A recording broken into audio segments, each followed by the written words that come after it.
The assassination of Turning Point USA founder Charlie Kirk has kicked up this huge debate in the United States over political violence and freedom of speech. And it has also exploded tensions from both sides of a major split within the MAGA movement about foreign policy and support for Israel. This is all stemming from a few different things. First, there are baseless, crazy conspiracy theories alleging that the Israeli government killed Charlie Kirk. We'll get to that, but they're nuts.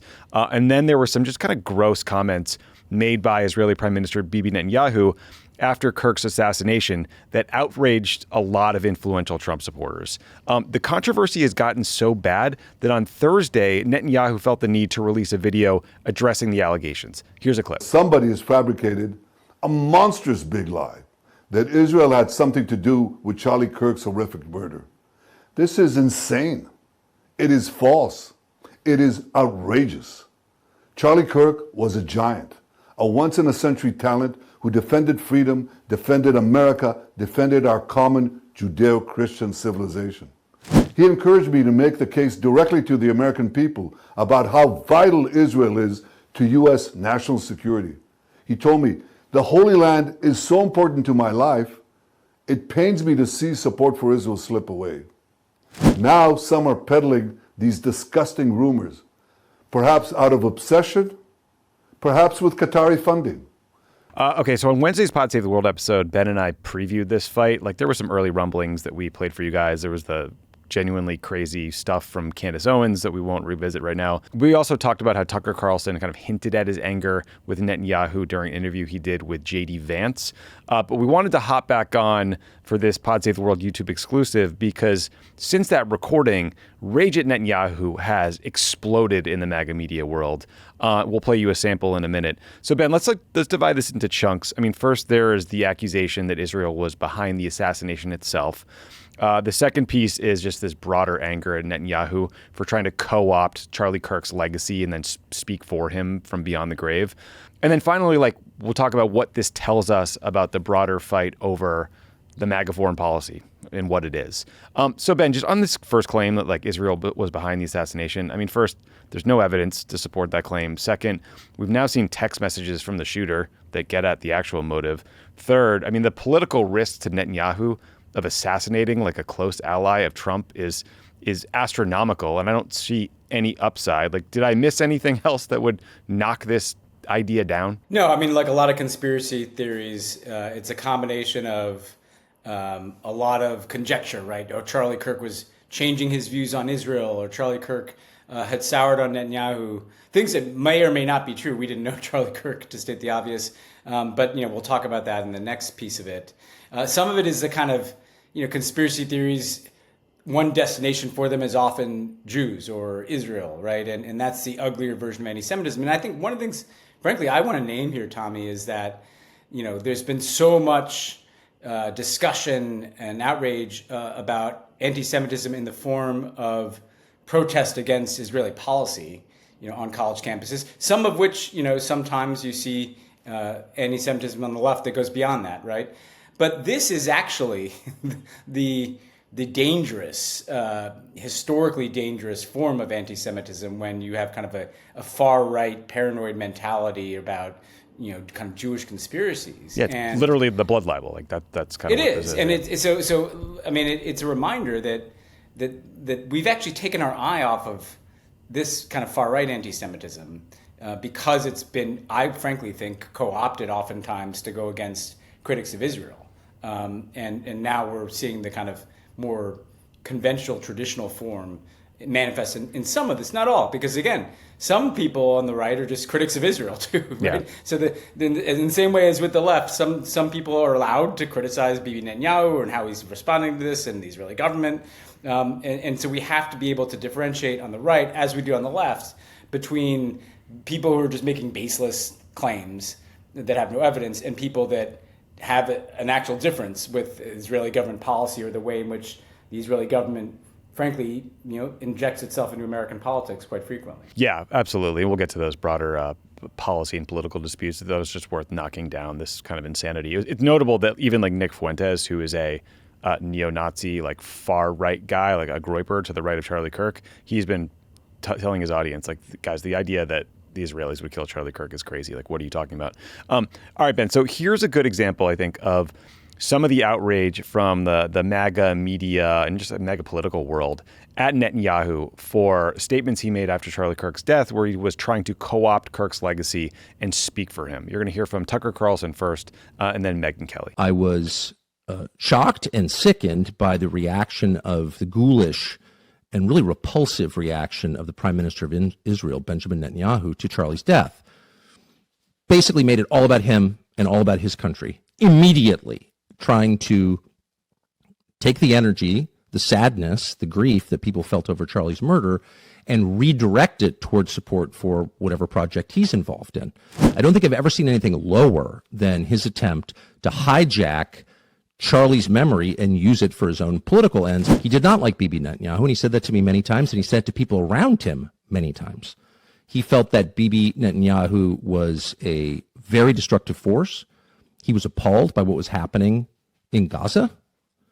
He was, above all, resentful that he believed Netanyahu was using the United States to prosecute his wars for the benefit of his country, and that it was shameful and embarrassing and bad for the United States, and he resented it. For him to do what he did was wrong. It was a moral wrong to sit out there and read part of Charlie's letter and try to have the final say on Charlie's pronunciations about Israel. And he knew that they weren't the full story. And he's a foreign leader. He's not an American leader. So how dare he? At best, you come out there, you say, I'm so sorry for this loss. My prayers to his family. That's it. He was out of line, Tucker. Okay, so Tucker's claims and sort of clips from that episode were tweeted and shared by people like Roger Stone, by Matt Gaetz, like very close Trump allies who are incredibly influential in the MAGA world. It was also notable to me, Ben, that Netanyahu in his video referenced people being sponsored by Qatari money, which I think is an allegation you often hear tossed at Tucker Carlson. I'm not really sure why. It seems completely baseless as far as I can tell, but he's often accused of taking money from the Qataris. But Ben, as we said in Wednesday's show, I thought then that this was a pretty big political problem for Netanyahu. Since that time, it is only growing. I mean, these are like top like people with millions of followers on social media, people who are in the Trump orbit, who are seen as real, like true believers, real MAGA, and they are furious. Yeah, and we should say, I mean, I actually think they have a right to be. And look, I don't agree with these people about many things, most things, certainly. But I do know that Tucker Carlson and Megyn Kelly knew Charlie Kirk a lot better than Bibi Netanyahu. Right. Whatever the actual precise facts are of Charlie Kirk's views on Israel in his last weeks and months. And there was something weird about it, Tommy, because... So weird. The day it happened, the day of the assassination, I was kind of struck by the fact that, Bibi was out of the gate immediately, but not just him, like all these Israeli government ministers are tweeting, or Ben-Gvir, right, the kind of hardline, the worst in terms of the far right of the Israeli government. And it did feel like they were just trying to kind of wrap their arms around the anger they knew that was coming, to kind of align their cause with the kind of memorialization that they knew was going to happen for Charlie Kirk. What I take away from that, first of all, is how important the American right is to the Israeli right, because they know they've alienated the entire world pretty much with what they're doing in Gaza. They're losing the Democratic Party and don't seem to care because they don't really want the Democratic Party anyway as their partner. They see where things are going there. And so they need MAGA, they need the far right to be able to continue what they've been doing, which is this kind of indiscriminate bombing of all these different countries and what has been widely found to be a genocide in Gaza. And so there was something desperate about their reaction, in addition to being, I do also think not entirely appropriate, right? This is, let people mourn about this, and it was inevitably going to trigger people, which it did. I should also add, Tommy, that to just add to how this was a bit grotesque, you saw Netanyahu try to kind of wrap his messaging around Trump's. So Trump, in this, I think, very dangerous way, has been talking about how we have to go after the radical left in this country, and we have to go after the funding networks of the radical left in this country. That's bad enough. Netanyahu was saying we have to go after the radical left and the radical Islamists, and we have to go after Qatari funding, right? So he was kind of using the same language about his enemies. And that's utter bullshit. Look, there is nothing to suggest that there was some Islamist connection to this. It's just not true. There's nothing to suggest Qatari funding for the fact that if he's mad that Tucker Carlson might take Qatari money, maybe he should call Donald Trump, because Donald Trump took billions of dollars of Qatari money when it came to the airplane and some of the other investments that came from Qatar too. So, we see this is not a hard thing to figure out as bullshit. It's so bizarre. I'm with you. Look, I don't agree with Megyn Kelly and Tucker Carlson on most things, but it was so strange for Netanyahu to come out of the gate and just shamelessly try to use this man's death for his own political purposes. And it has led to this bizarre fight, spilling out on social media, where seemingly everyone's final conversation with Charlie Kirk was about Israel. And we were wrestling over what he thought. On Wednesday, Ted Cruz tweeted, "I'm getting really tired of Tucker and his cronies falsely claiming Charlie agreed with me that Israel is terrible and the problem in America is all the damn Jews. I knew Charlie well, and indeed the very last conversation we had was how deeply concerned he was about the rising toxic wave of anti-Semitism on the right." Okay, Ted Cruz. And then J.D. Vance tweeted later that day, "To my friends on the political right, I understand the feeling that people are putting words into Charlie Kirk's mouth. At some level, I agree and share your frustration. Try to remember, a lot of people love Charlie. It's natural for them to debate his views and his legacy. In fact, I think Charlie would welcome that. But for now, let's celebrate our friend, remember his impact, and save the debate for after his funeral." I mean, the vice president of the United States is weighing in this kind of weird, oblique way about this controversy. But that shows you how important this is. And if people want to know why we're following this is hugely important, because guess what? Whether we like it or not, these people run the entire country, and they're going to control our foreign policy. They're going to control our politics, the right wing, the far right wing of this country. And in that ecosystem, we know that these types of influencers are incredibly important people. They're as important as cabinet officials are in normal administrations. They really are.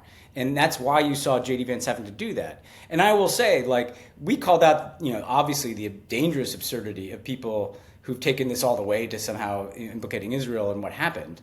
But there's also something kind of distasteful about people just insisting, like Ted Cruz, no. The last conversation I had was, It's weird either way.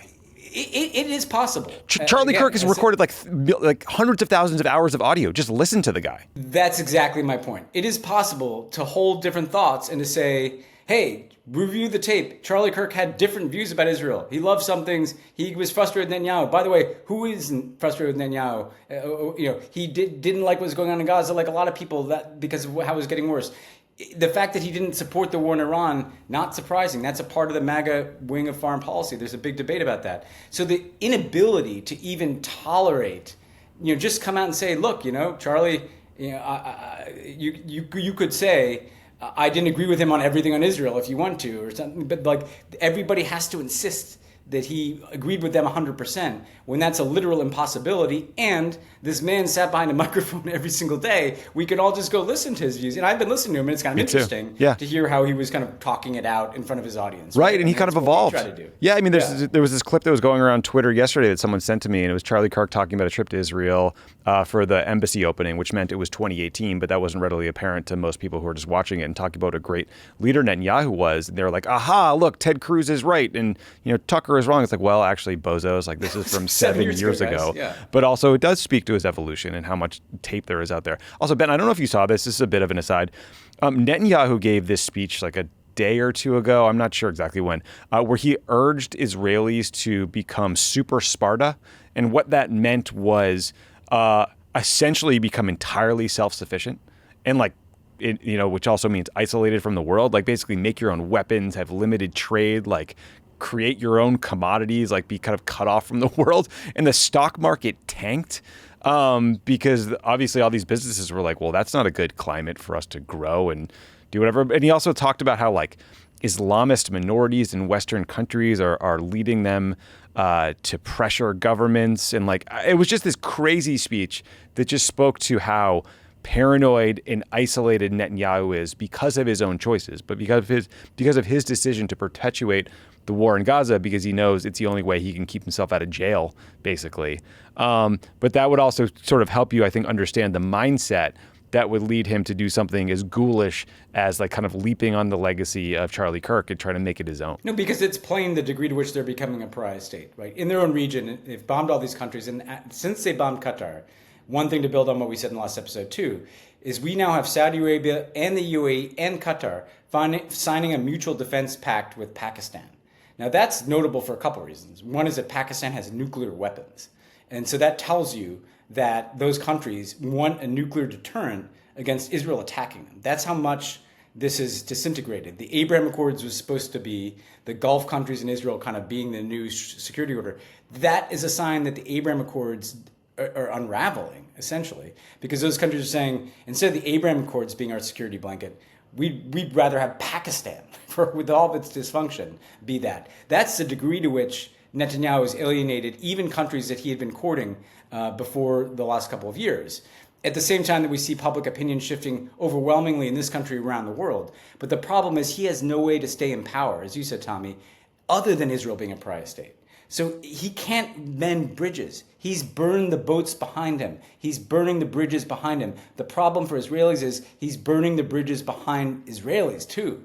And so long as he's prime minister, they're just going to keep going in this direction. And that is not a recipe for success in the 21st century, to become Sparta, like a militarized city-state from ancient Greece. Yeah, and by the way, Sparta was ultimately annihilated and disappeared. So yeah, not the best comparison. But Ben, like this is about more than just like Netanyahu being an asshole, because it is exposing. It's been exposed before, but it's exposing again this bigger fight that has been brewing within the MAGA movement over kind of isolationism versus the traditional neocons, and between those who think, this kind of de facto position is, well, the U.S. should just support everything that Israel does, versus conservatives who are like, I don't know, man, this Gaza thing seems bad, and I don't want to go to war with Iran, and like, I don't know why we're letting Bibi Netanyahu drive U.S. foreign policy.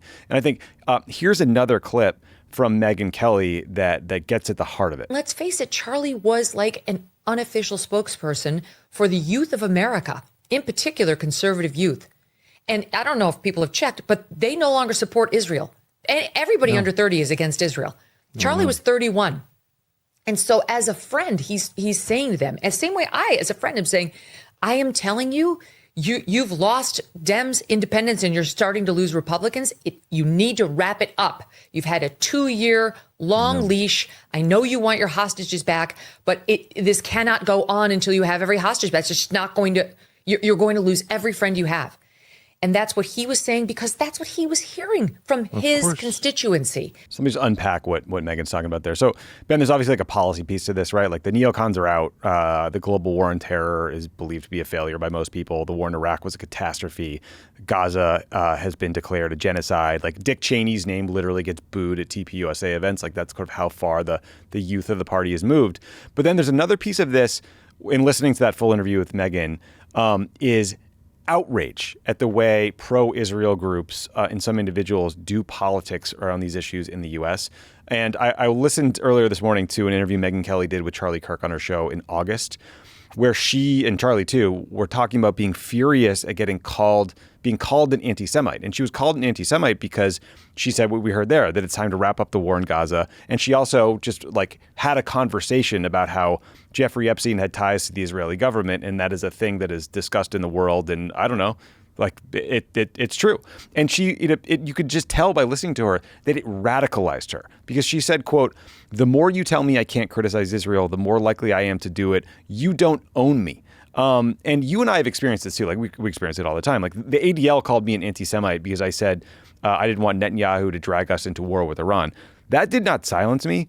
It made me enraged. And it made me want to tell anyone who would listen that Jonathan Greenblatt, the head of the ADL, is a liar and is doing a horrible job running an organization that used to be a proud one in our country's history. And I think is doing real, like lasting damage to the cause he says he cares about, which is combating anti-Semitism. And the question is why? And so you heard a lot of that anger and pain there. Look, as someone who's been called an anti-Semite and all kinds of names over the years, Mike Pompeo called me an anti-Semite. The free press, delighted in calling me Hamas. The president of the United States tweeted a picture of me, and I think that included a graphic that called me Hamas. I mean, if this is all you can do, you're going to lose people. I find it deeply offensive that they throw these charges around. I found it deeply offensive for years because the tactic is so clear. It's meant to silence any criticism of the Israeli government. That's clear as day. And welcome to the club, Megyn Kelly. I mean, now you know what a lot of people have gone through. And the reality of this is it is a losing strategy. In the short term, it may feel like you shut some people up or you intimidate some people or you rally your people to your side. But meanwhile, the much larger majority is getting completely sick of this bullshit. And the reason it's the only strategy is they can't win a debate about what the Israeli government's policies are.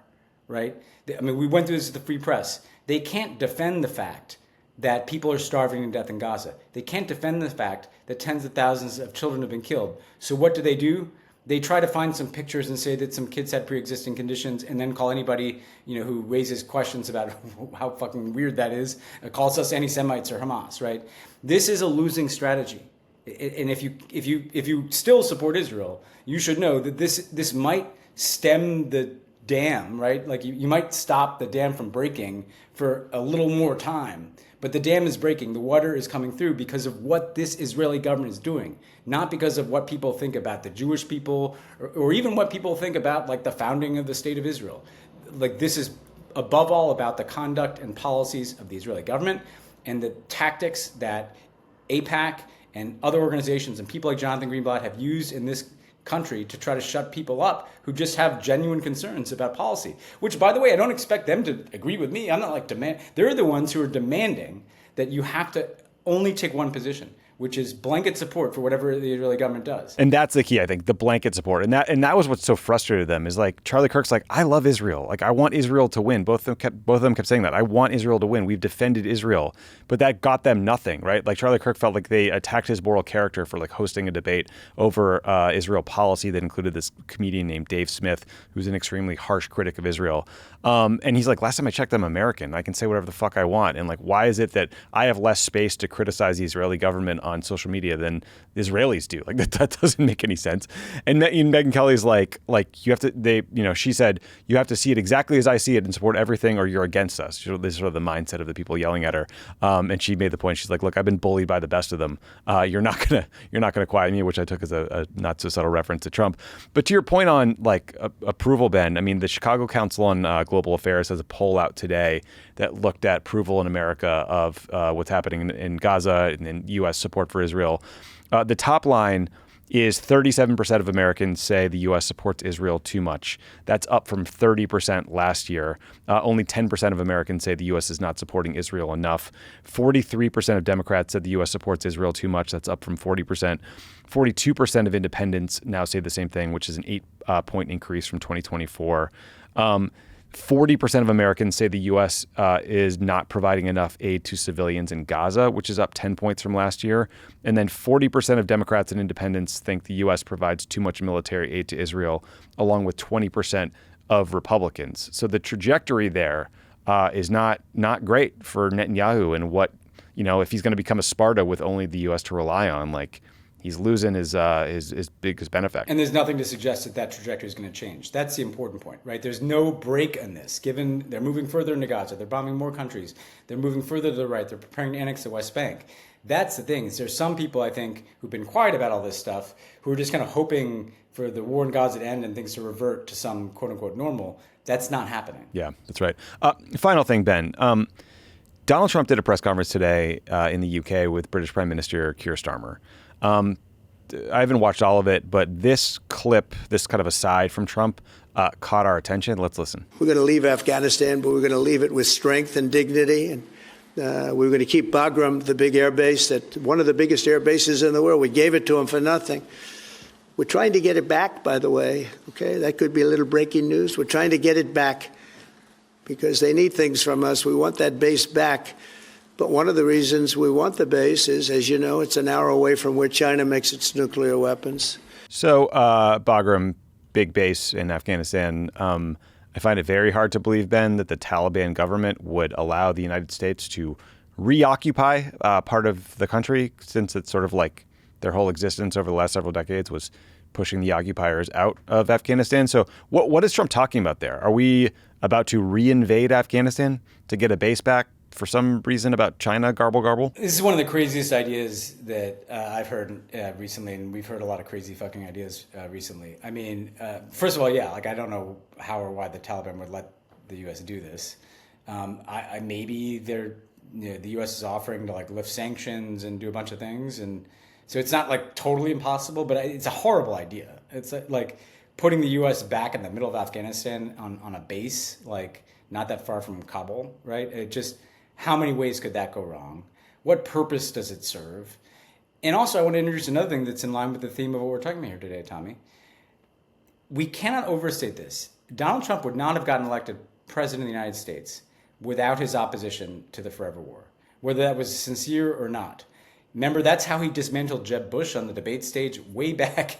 So hopefully we have viewers who are young enough that they don't even remember that. But like he essentially, like, it was the hollow rot of the neoconservative core of the Republican Party that he exploited. And then he exploited against Joe Biden because he said Joe Biden got us into this war in Ukraine, and Joe Biden did blah, blah, this and that overseas. Donald Trump ran promising to end these wars, to end our engagement forever wars. He is now bombed Iran. He has now increased our support for Israel and what it's doing in Gaza. He has not ended the war in Ukraine. He has renamed the Department of Defense the Department of War. He's bombing boats in the Western Hemisphere. He's threatened to take back the Panama Canal. He's threatened to invade Greenland. He's threatened to invade Canada. Now he's threatening to kind of re-invade or occupy Afghanistan. Where is the America First and the ending of forever wars in any of this shit? And at a certain point, this is like, for Democrats, this is one of his biggest weak spots right now because his own people don't agree with any of this stuff, right? So we have to be willing as a Democratic Party to not do what we normally do, which is be like Kamala Harris, like we're a lethal military and we're going to be, we're the Cheney legacy. And no. And that, I mean, I'm not really picking on Kamala Harris because I think she was kind of. No, you're talking about a mindset like post-Iraq war that has just not gone away with Democrats, that we need to like overdo it to look tough and to look credible. And even if that sounds hawkish and putting weird language into Kamala Harris's DNC speech about the lethality of the military that like would never normally come out of her mouth, and everybody I think kind of heard that and instinctively knew it. But you're right. I mean, yeah, we're blowing up, like I think we're up to 3 now random boats off the coast of Venezuela that may or may not have had drugs in them. You see, J.D. Vance was making a joke at a rally about like, oh, I wouldn't go fishing in that region if I were there. And it's like, I know he's making a joke and trying to be funny, but it's like, he's talking about human beings who are getting blown up on these boats, and it's also the livelihood of these fishermen if they can't go out in the water. So like, it's not that. It's like, it's just a fucked up policy, man. Like, it's extrajudicial killing of people you think are drug dealers, but you don't really know that. And it's a manifestation of their broader authoritarianism, right? I mean, when you become authoritarian at home, you actually tend to get into wars abroad, right? Like, just look at history. That is what happens to people. And so, again, I'm not suggesting like, I don't know what's going to happen in Afghanistan, but this is both a bad idea and bad politics for Trump. I don't know what to make of this comment. Maybe it's nothing. Maybe it's one of his crazy musings that he's decided to say it loud. But more recently, a lot of these kind of comments have been backed up by an actual plan. And I imagine every reporter in that press corps is like currently digging to try to figure out what it is. But boy, I've heard some bad ideas out of the Trump administration. But re-invading Afghanistan, that might be number one. And one quick thing, with the Chinese nuclear weapons comment, what putting aside like an hour drive? I don't think so. Like I guess he's taking my plane, but like, are we going to bomb the Chinese nuclear weapons program? Yeah, it seems like a bad idea. That would start a nuclear war, right? So what exactly is gained by that? Do Americans want to have a nuclear war with China? Like I don't. He said it like as if it showed how smart and tough he is. It sounded terrifying to me. Like I don't want to care whether or not we can like bomb China from Afghanistan. What is he cooking up there? Yeah, it sounds like he read a briefing about the location of some Chinese nuclear infrastructure like 7 years ago, and just like kind of references it all the time in ways that don't really make any sense. Or as you said, would lead to a really bad outcome. All right, we're going to leave it there. Thank you for watching this Pod Save the World episode on YouTube. It's a YouTube exclusive, by the way. The reason is we're trying to do more content because just one podcast a week is not enough. There's too much happening, so we're jumping on YouTube to cover breaking news.